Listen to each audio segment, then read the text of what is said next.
Assalamualaikum warahmatullahi wabarakatuh. Waalaikumsalam warahmatullahi wabarakatuh.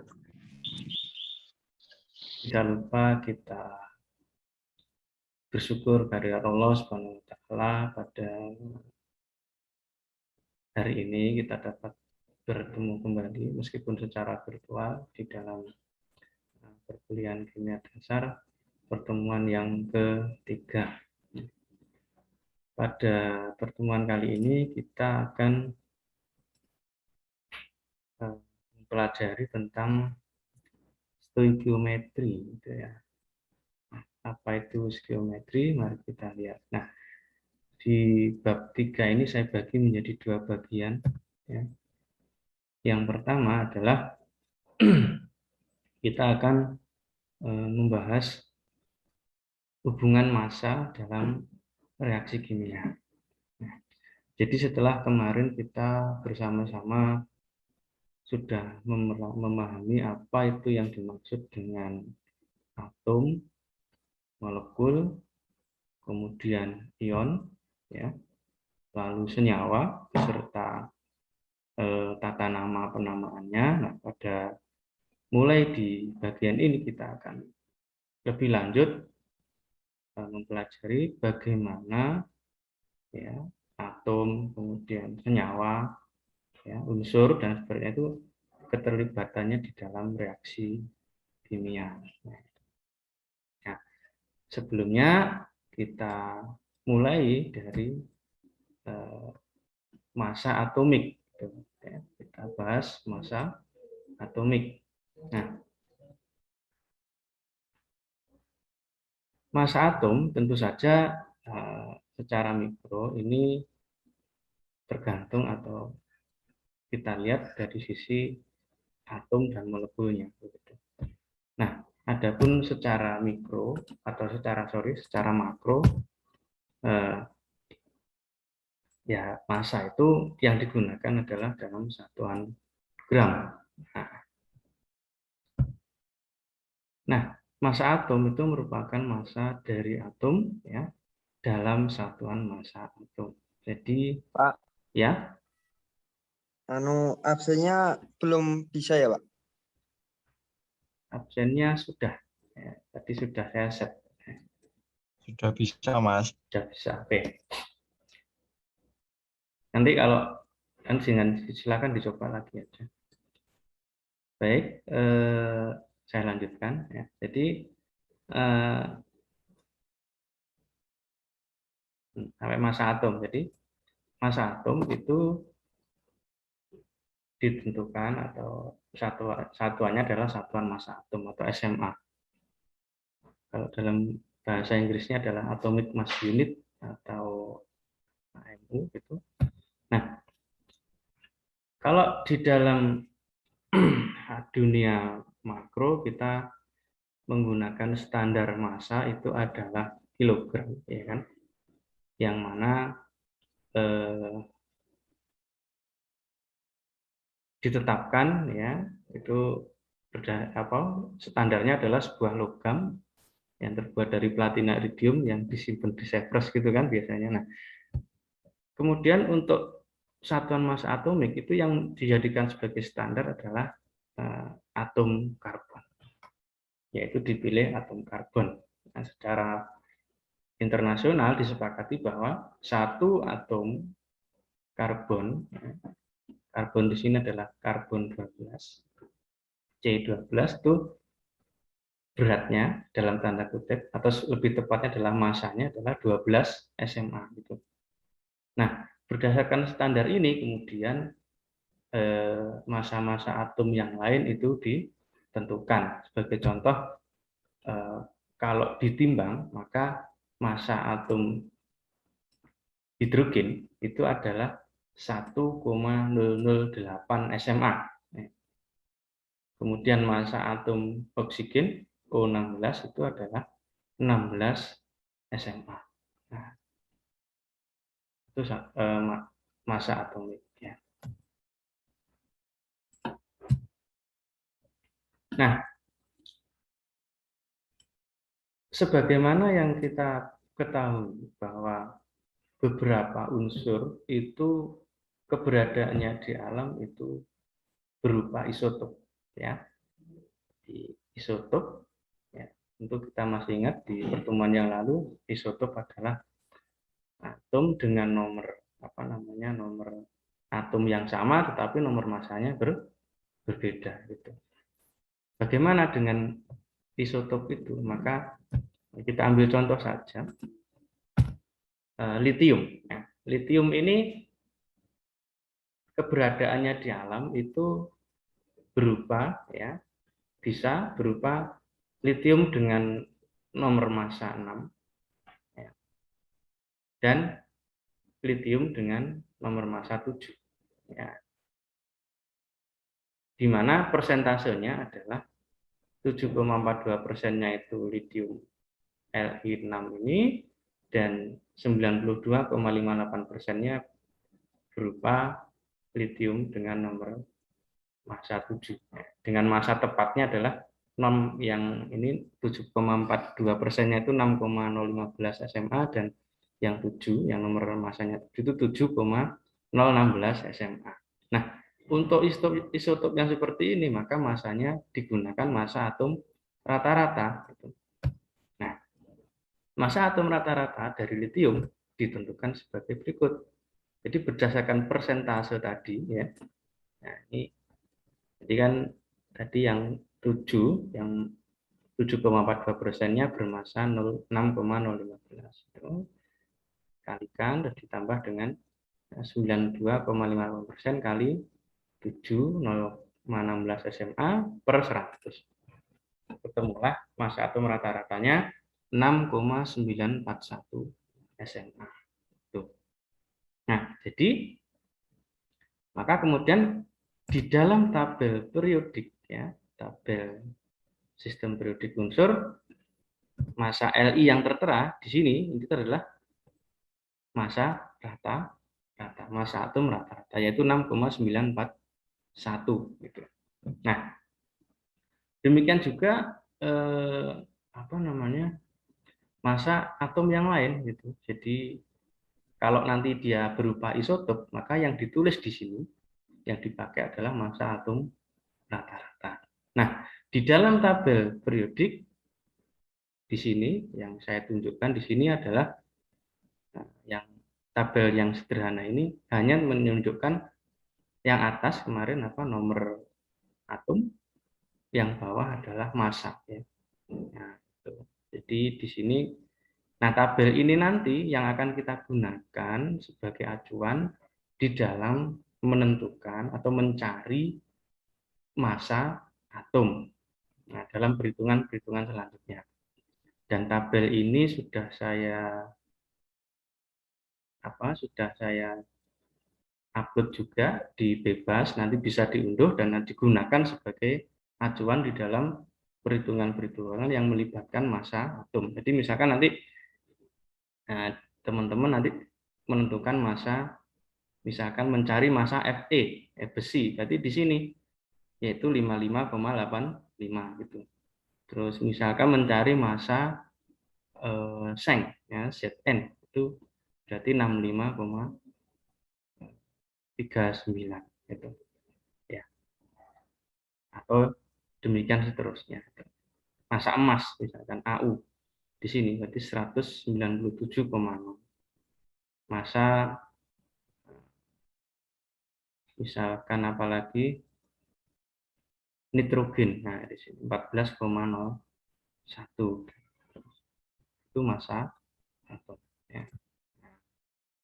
Nah, selanjutnya karena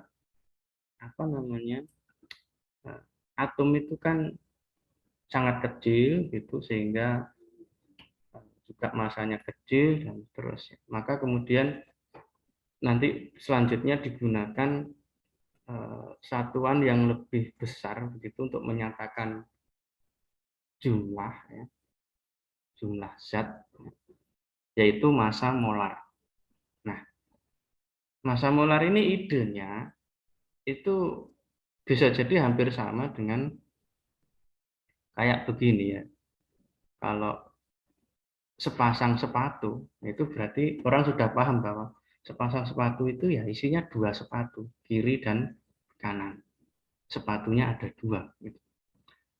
Atau di dalam dunia perdagangan pasar misalkan ya, nah, orang menggunakan satuan lusin atau dozen di dalam bahasa Inggris, yaitu kalau kita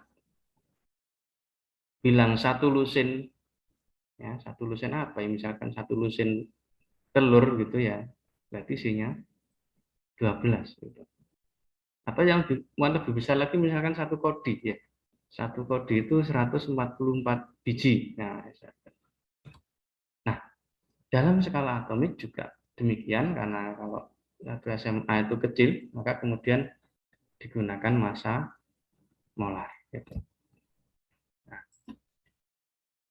apa itu? Yaitu satuan yang mirip tadi, ya, baik itu pasang ataupun lusin. Nah, dalam dunia atomik dikenalkan istilah mol. Digunakan istilah mol yaitu banyaknya suatu zat yang mengandung entitas dasar, ya, dalam hal ini adalah atom, molekul, ataupun partikel lain, sebanyak jumlah atom yang terdapat dalam 12 gram karbon 12 tadi. Nah, jadi sekali lagi standarnya atau patokannya adalah atom karbon. Nah, 1 mol ini kemudian dia terdiri, ya, didefinisikan ya, terdiri dari 6,0221367 kali 10 pangkat 2 entitas. Kalau atom ya berarti atom, kalau senyawa, molekul ya molekul, senyawa ya senyawa. Nah, ini bilangan ini 6,0221 kali 10 pangkat 23 itu disebut sebagai bilangan Avogadro atau diberi lambang Na. Nah, itu 1 mol ya. Nah, kemudian sorry.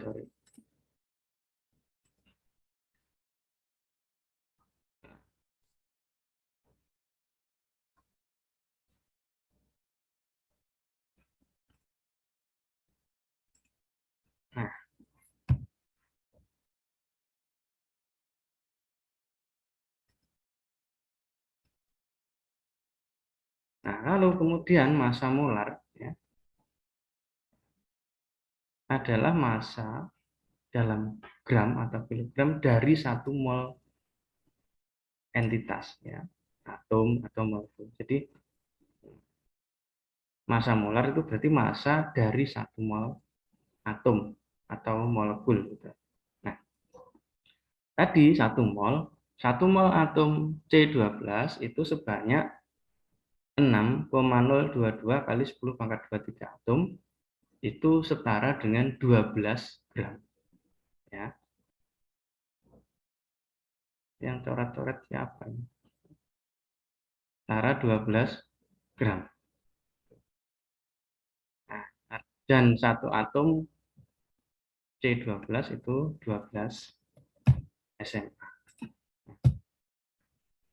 Nah, hingga kemudian kita dapat menulis sebagai suatu faktor satuan, yaitu 12 gram C12 dibanding 1 mol atom C12 itu sama dengan 1.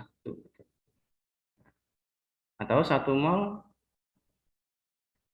atom C12 per 6,022 kali 10 pangkat 23 atom C12 itu sama dengan 1. Nah, sehingga massa dalam gram untuk 1 atom karbon 12 dari hasil itu ketemunya 1,993 kali 10 pangkat 23 gram karbon, atom karbon. Nah, maka kemudian intinya dari sini kita dapatkan hubungan ini bahwa satu ya, langsung saja ini hitungannya agak. Jadi yang penting ini ya. Jadi nanti 1 SMA itu setara dengan 1,66 kali 10 pangkat min 24 gram. Dan 1 gram itu setara dengan 6,022 kali 10 pangkat 23 SMA. Nah,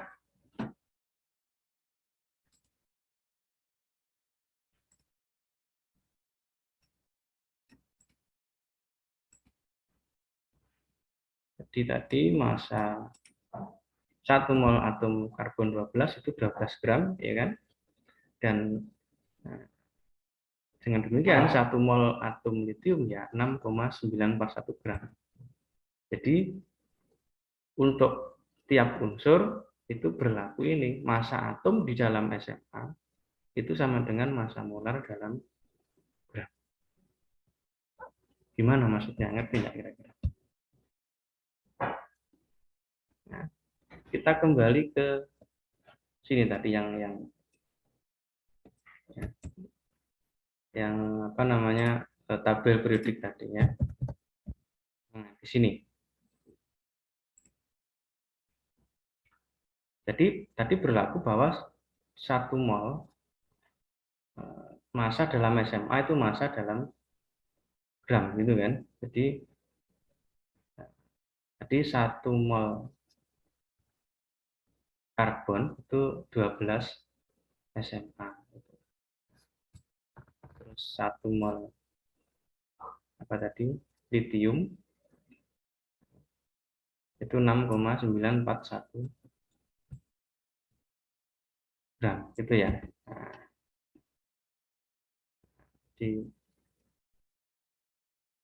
Nah, demikian juga dengan apa namanya kalau 1 mol apa jadi misalkan emas ya, berarti itu 197 gram gitu. Kira-kira begitu. Nah, supaya lebih tepat, nah selanjutnya ya hubungan antara massa, mol dan jumlah atom itu bisa digambarkan dengan relasi ini. Kalau M besar itu menyatakan massa molar dalam gram per mol dan Na adalah bilangan Avogadro, maka kalau kita mau mengubah massa ke mol itu dengan membaginya dengan massa molar.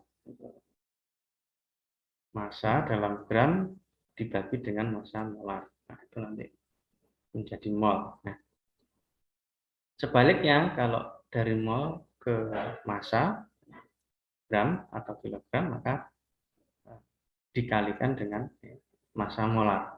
Nah, terus hubungan antara mol dengan jumlah atom tadi, yaitu dari mol ke jumlah atom kita kalikan dengan bilangan Avogadro. Sebaliknya kalau diketahui jumlah atom mau dijadikan mol itu dibagi dengan bilangan Avogadro. Nah, sebagai contoh begini. Jika tersedia 0,551 gram potasium atau kalium, berapa jumlah atom? Berapa jumlah atom pada 0,551 gram kalium? Maka nih, jadi kita ubah dulu menjadi mol.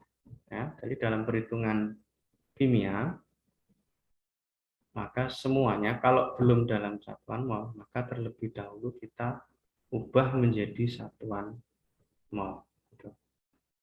Jadi, untuk mengetahui berapa jumlah atom pada 0,551 gram kalium tadi, kita hitung dulu.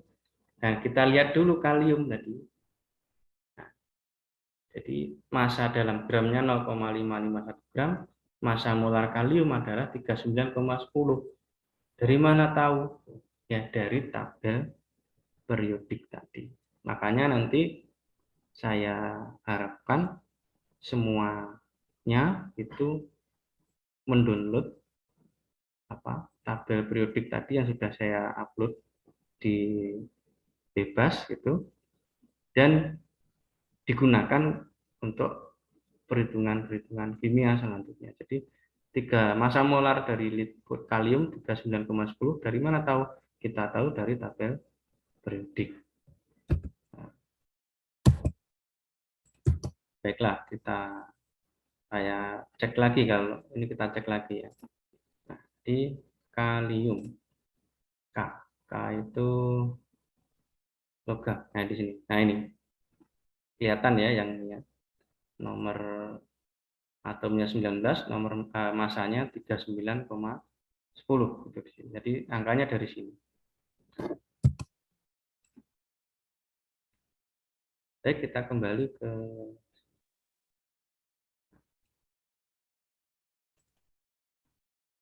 jadi kita cari terlebih dahulu jumlah molnya, yaitu dengan menggunakan persamaan N kecil bagi M besar. M kecilnya massa dalam gram 0,551 gram, M besarnya 39,10 gram per mol, sehingga ketemunya adalah 0,551 per 39,10 mol. Nah,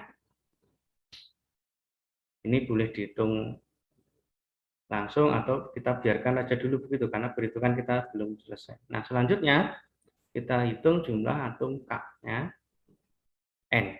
Nah, N itu adalah N kecil dikalikan bilangan Avogadro, N kali Na. Jadi N-nya adalah 0,551 per 39,10 dikalikan 6,022 kali 10 pangkat 23. Ketemunya 8,49 kali 10 pangkat 21. Nah, itu jumlah satunya. Nah, dari contoh ini mungkin ada yang ditanyakan atau belum jelas. Silakan.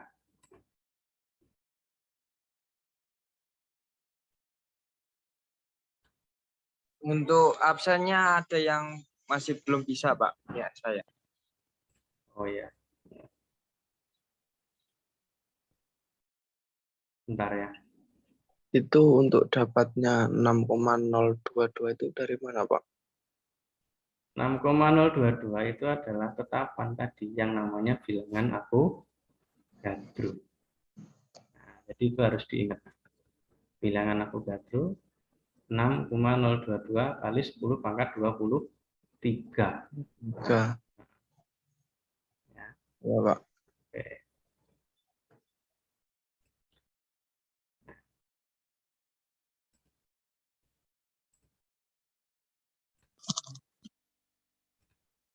Baik. Sekarang kita lanjutkan pada bagian selanjutnya, yaitu massa molekul. Nah, tadi massa atom sudah, yaitu massa atomik. Jadi ya ditentukan berdasarkan atau standarnya adalah massa atom karbon 12 itu. Nah, untuk molekul, ya, massa molekul atau nanti ke depan kayaknya di dalam ini lebih disebut sebagai berat molekul, itu adalah jumlah dari massa-massa atom dalam SMA dalam suatu molekul. Gitu. Di misalkan SO2, ya, SO2 itu apa namanya kemarin kalau SO2? Silikon ya, silikon oksida gitu ya. Nah, itu SO2 itu berapa masanya ya?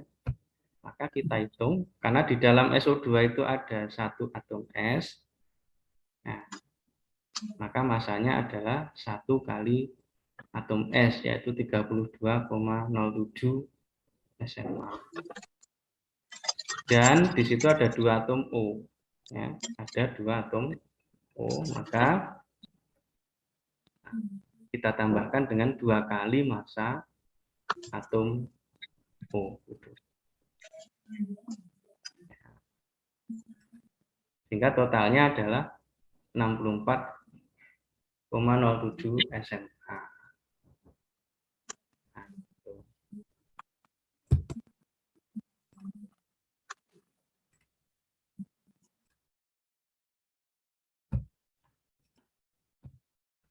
Baik, jadi saya ulangi tadi massa molekul itu jumlah dari massa-massa atom dalam satu molekul. Nah, kemudian untuk tiap molekul, massa molekul dalam SMA itu sama dengan massa molar dalam gram. Jadi satu molekul SO2 itu sama dengan 64,07 SMA. Dan 1 mol SO2 itu setara dengan 64,07 gram SO2. Baik, supaya lebih ini contoh selanjutnya misalkan ada molekul Fe3O4. Nah, berapa massa molekulnya? Nah, di sini Fe3O4 terdiri dari 3 atom Fe dan 4 atom O. Maka untuk menghitung massa molekulnya, massa atom Fe-nya kita kalikan 3, ya, 3 kali massa atom Fe, yaitu 3 kali 55,85. 167,55. Dari mana tahu massa Fe 55,85? Sekali lagi kita lihat tabel periodik. Jadi ya, rujukannya kembali ke tabel periodik. Lalu O-nya 4 kali massa atom O, yaitu 4 kali 16. 64. Nah, di total 231,55 SMA. Nah, atau 231,55 gram per mol. Oke. Satu lagi, misalkan ada molekul ZrSiO4. Nah, itu berapa massa molekulnya? Nah, molekul ZrSiO4 itu terdiri dari dalam satu molekul ZrSiO4 ada satu atom Zr, zirkon, satu atom Si, silikon, dan 4 atom O. Ya. Sehingga massanya kita cari dari ini, ya, 1 kali massa atom Zr, yaitu 1 kali 91,22. Dari mana tahu 91,22? Sekali lagi kita lihat tabel periodik. Ya, yang tadi. Kemudian massa atom Si 28,09, jadi 28,09, dan 4 massa atom O. Di total ketemunya 183,31 SMA. Itu. Ya.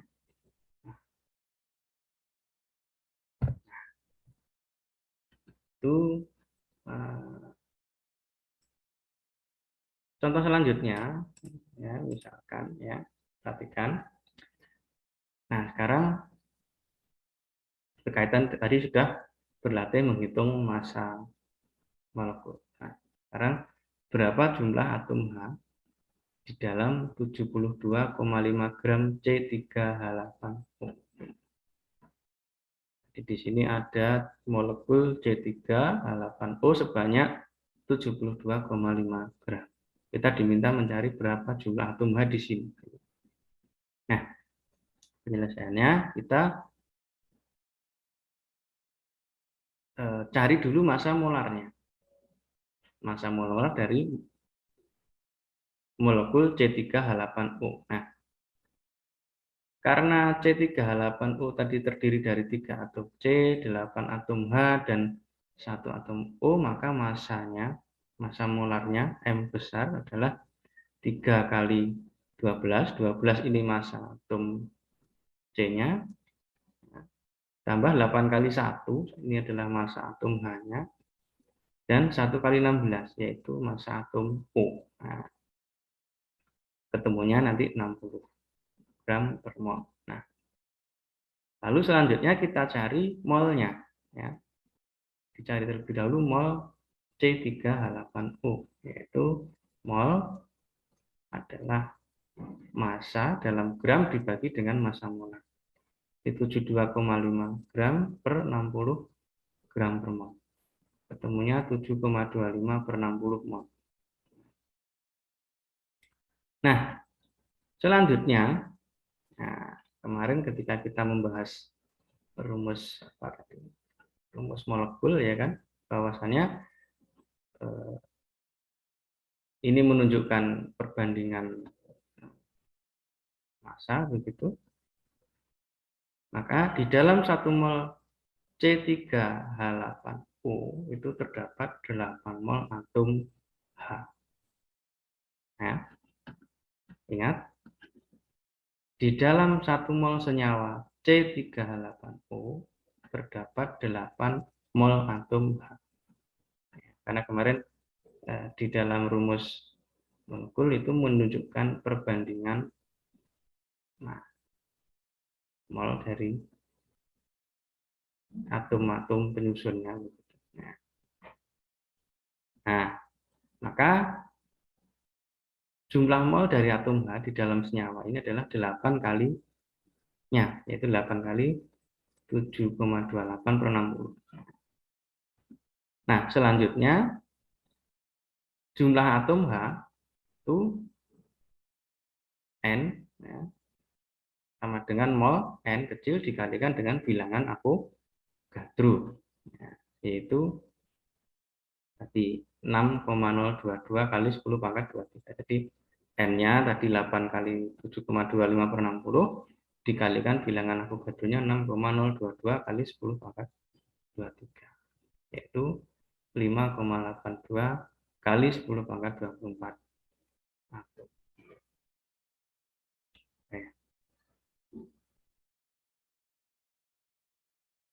Ada pertanyaan sampai sini? Silakan.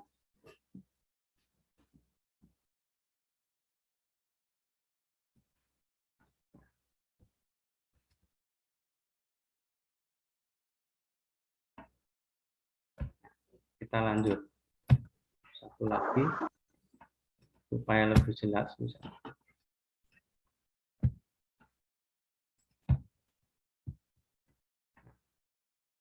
Masih dalam molekul C3H8O atau senyawa C3H8O. Nah, sekarang tadi kita diminta menghitung jumlah atom H. Nah, sekarang berapa jumlah atom C? Nah, maka kita cari molnya. Jadi sama ya, mol C3H8O ya. Massa gram dibagi massa molar. Udah. Nah, selanjutnya di dalam 1 mol molekul atau senyawa, 1 mol senyawa C3H8O itu terdapat 3 mol atom C. Nah, maka mol atom C adalah 3 kalinya, gitu kan? 3 kali 72,5/60. Nah, maka banyaknya atom karbon adalah N, ya, N kali Na, N-nya molnya atom karbon, Na-nya bilangan Avogadro. Jadi ini tadi N-nya, 3 kali 7,25/60 dikalikan 6,022 kali 10 pangkat 23 atom per mol. Jadi ketemunya 21,82975 kali 10 pangkat 23, atau kalau kita tulis dalam bentuk notasi ilmiah menjadi 2,18 kali 10 pangkat 24 atom. Nah.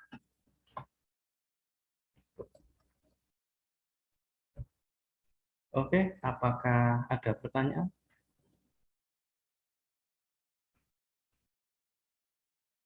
Silakan.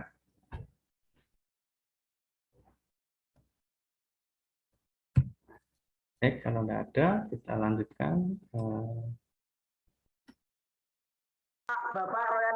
Persen komposisi, ya, persen komposisi dari senyawa. Nah, persen komposisi adalah persentase massa dari tiap-tiap unsur yang terkandung dalam senyawa.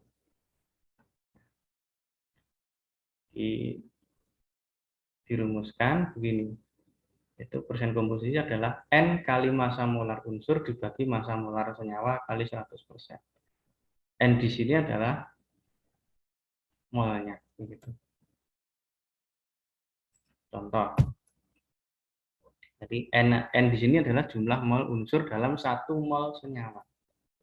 Supaya lebih jelas, silahkan lihat contohnya.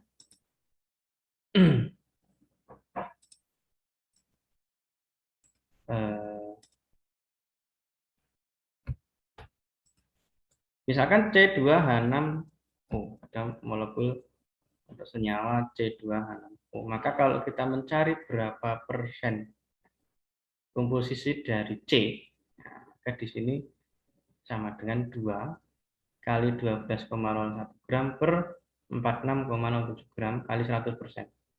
2 ini adalah ini. Jadi dalam 1 mol senyawa C2H6O itu ada 2 mol atom C. Ya. Terus 12,01 gram tadi apa? Ya masanya C, massa molar unsur C. Dari mana kita tahu? Sekali lagi kita lihat di tabel periodik.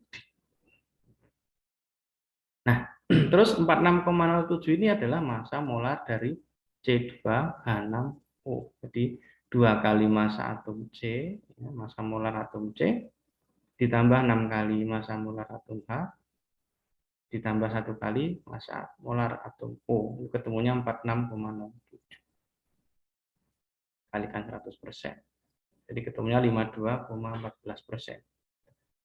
Nah, berapa persen atom H? Itu karena di dalam 1 molekul C2H6O itu ada 6 mol atom H, maka persentasenya adalah 6 kali massa 1 atom H, 1,008 gram per massa molar, yaitu massa molar senyawa yaitu 46,07 kali 100%, yaitu 13,13%. Terakhir, persentase O, persen komposisi O dalam senyawa C2H6O adalah 1 kali 16 per 46,7 kali 100%. 16 ini tadi massa molar O, 1 karena dalam satu senyawa C2H6O ada 1, ini atomnya hanya 1 saja, 1 mol saja atom O. Nah, kalau di total, ya, persen C, persen H, persen O itu nanti 100%. Tidak mungkin lebih dari 100%.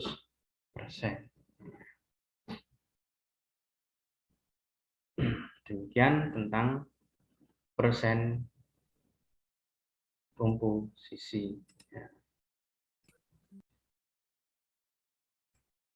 Nah, sekarang kita masuk ke bagaimana menentukan rumus empiris. Rumus empiris. Jadi langsung saja kita ambil contoh, misalkan di dalam pembentukan ini, nah, kita akan menghitung rumus empiris etanol itu dari reaksi yang diketahui, yaitu bahwa pembakaran 11,5 gram etanol itu menghasilkan 22 gram gas CO2 dan 13,5 gram H2O. Berbentukan rumus empiris dari etanol.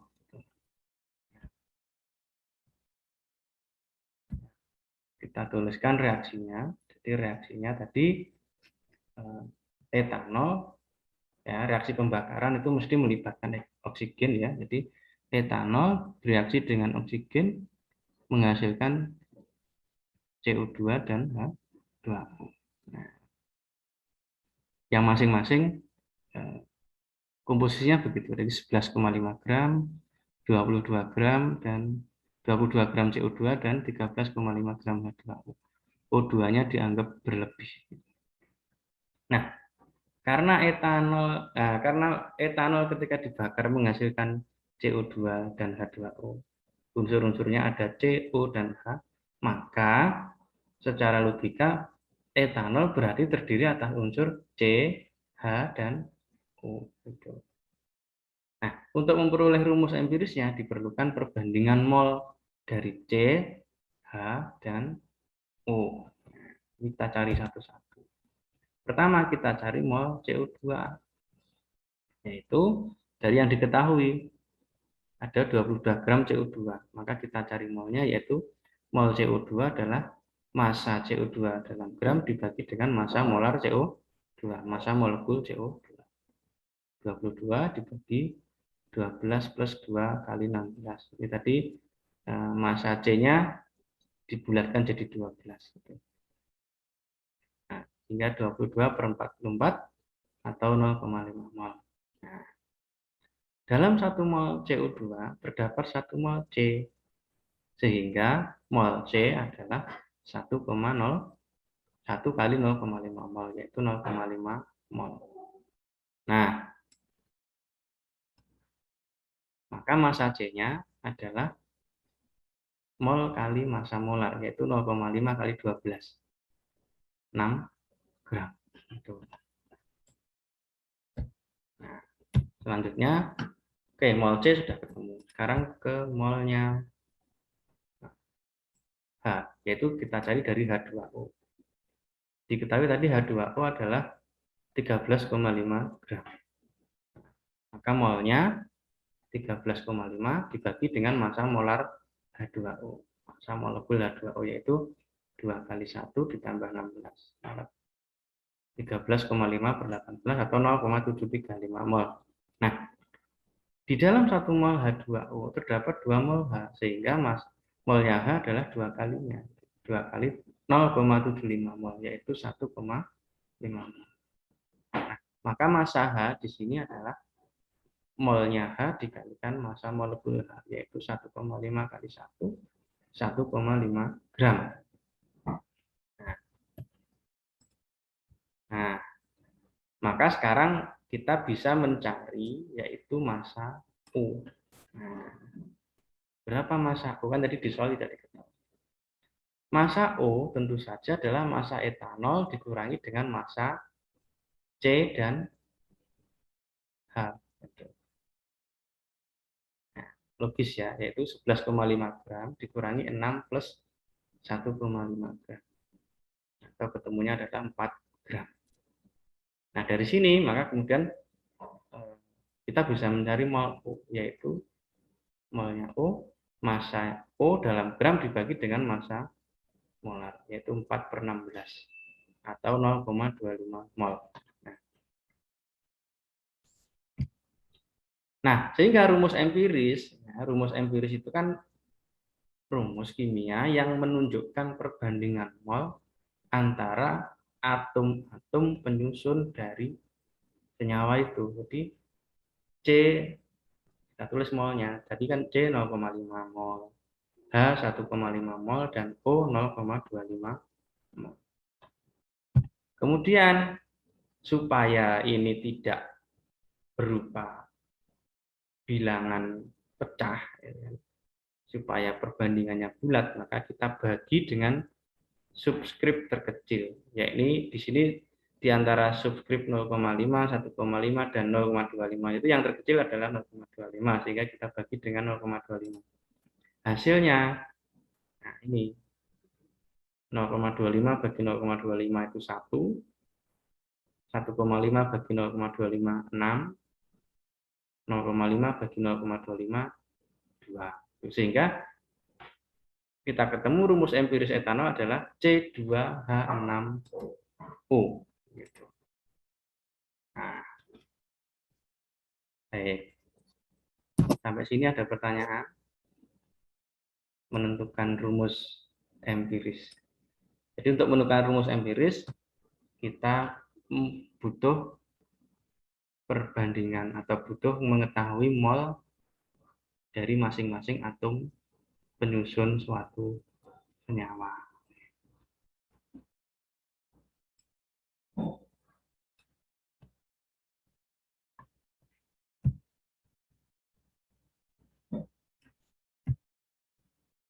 Nah, itu rumus empiris. Sekarang bagaimana dengan rumus molekul? Untuk menentukan rumus molekul atau rumus sebenarnya, perlu diketahui terlebih dahulu rumus empiris dan perkiraan massa molar dari senyawa tersebut. Jadi tadi kan rumus empiris itu menunjukkan perbandingan sederhana dari atom-atom penyusun suatu senyawa atau molekul. Nah, sedangkan rumus molekul itu menunjukkan jumlah sebenarnya atom-atom di dalam suatu senyawa. Misalnya begini, ada suatu sampel senyawa terdiri dari nitrogen dan oksigen, N dan O, mengandung 1,52 gram nitrogen dan 3,47 gram oksigen. Massa molar senyawa ini diketahui antara 90 gram dan 95 gram. Tentukan rumus molekul dari senyawa ini. Nah, maka langkah pertamanya adalah kita tentukan molnya dulu dari unsur-unsur pembentuknya, yaitu nitrogen dan oksigen. Jadi molnya N gram per mol 1,52 gram dibagi 14,01 tadi. Massa nitrogen yaitu hasilnya 0,108 mol, dan molnya O gramnya oksigen dibagi dengan massa molar oksigen 3,47 per 16, 0,217 mol. Selanjutnya kita dapatkan rumus empirisnya adalah N 0,108 O 0,217. Nah, kita bagi dengan subskrip terkecil dan dibulatkan. Nah, diperoleh menjadi NO2. Kita baginya dengan 0,108. 0,018 bagi 0,018 hasilnya 1. 0,217 dibagi 0,108 itu mendekati 2. Ya, berarti ini kita tulis NO2. Itu rumus empiris. Yaitu menunjukkan perbandingan antara N dan O, yaitu 1:2. Nah, rumus molekulnya kita tulis saja NO2N. Nanti N-nya ini akan kita cari. Nah, dari rumus empiris kita bisa mencari massa molar empiris. Jadi kan NO2 berarti di sini ada 1N, ya. Di massa empirisnya adalah 14,01 yaitu massanya N, massa molarnya N, dan 2 kali 16 yaitu massa molarnya O, yaitu 46, di total 46,02 gram. Nah, selanjutnya kita cari N-nya, jadi yaitu perbandingan antara massa molar, perkiraan massa molar dibagi dengan massa empiris, yaitu 95 per 46,02. Itu mendekati, atau hasilnya 2,1, kita bulatkan menjadi 2. Kenapa kita tidak memilih berapa? Tadi kan diketahui antara 90 dan sampai 95. Kenapa kita pilih 90? Karena kalau yang 90 nanti dibagi dengan 46,02 itu tidak sampai 1 gitu ya. Maka kita pilih yang sekiranya nanti kalau dibandingkan atau dibagi itu menghasilkan lebih dari sama dengan 1. Nah, jadi rumus molekulnya adalah NO2 2 kali atau N2O4.